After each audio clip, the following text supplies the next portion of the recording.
Hi అండి, అందరికీ నమస్తే. Welcome back my channel. ఈరోజైతే ఎప్పుడు మేము చెప్పే నెల్లూరు చేపల పులుసు అంటాను కదండి.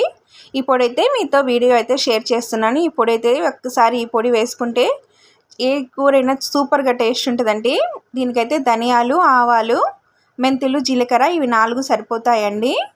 క్వాంటిటీ అనేది ఇప్పుడు నేను మీకు కరెక్ట్గా ఎక్స్ప్లెయిన్ చేస్తాను.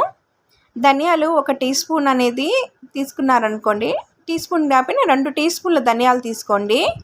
2 టీ స్పూన్ల ధనియాలకి 1 టీ స్పూన్ ఆవాలు, హాఫ్ టీ స్పూన్ మెంతులు, హాఫ్ టీ స్పూన్ జీలకర్ర అండి. ఇది వేయించే ప్రాసెస్ అయితే ముందుగా ధనియాలు అనేది వేసుకోవాలండి. ఎందుకంటే అన్నీ కలిపి కానీ వేసామనుకోండి, కొన్ని వేగుతాయి, కొన్ని అయితే మాడిపోతాయి. ధనియాలు కొంచెం వేగిన తర్వాతే ఆవాలు అనేది వేసుకోవాలి.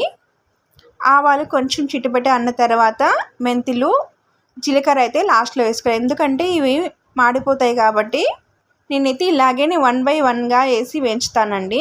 ఇప్పుడైతే మెంతులు కొంచెం అలా వేగిన తర్వాత లాస్ట్లో అయితే జీలకర్ర వేసుకోవాలి. ఇదైతే ఫుల్ మంట మాత్రం పెట్టుకోకూడదండి, మీడియం మంట మీద. ఎంత డ్రై రోస్ట్ చేసుకుంటే పొడి అనేది అంత టేస్టీగా వస్తుంది.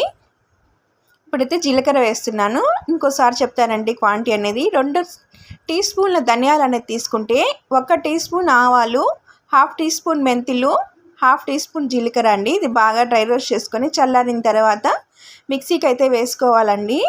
మిక్సీకి చల్లారిన తర్వాతే వేసుకోవాలి. ఇది ఫైన్ పౌడర్ అయిన తర్వాత మనం కంటైనర్లో స్మెల్ పోకుండా కానీ పెట్టుకుంటే 3 మంత్స్ అయినా కానీ ఈ పొడి చాలా టేస్టీగా ఉంటుందండి. ఎక్కడికి పోదండి, స్మెల్ అనేది అస్సలు మారదు. చాలా టేస్టీగా ఉంటుంది. ప్రతి ఒక్క పులుసులో వేసుకోవచ్చండి. చేపల పులుసు అనే కాదు, ప్రతి ఒక్క పులుసులో వేసుకుంటే స్మెల్ అనేది సూపర్గా ఉంటుంది. టేస్ట్ కానీ చాలా కమ్మగా ఉంటుందండి. ఈ పొడి అయితే నేనైతే మిక్సీకి వేసేసాను.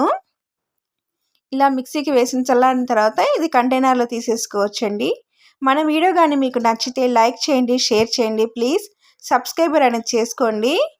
మీ సపోర్ట్ అనేది మాకు చాలా అవసరం అండి. థ్యాంక్ యూ అండి మీరందరికీ.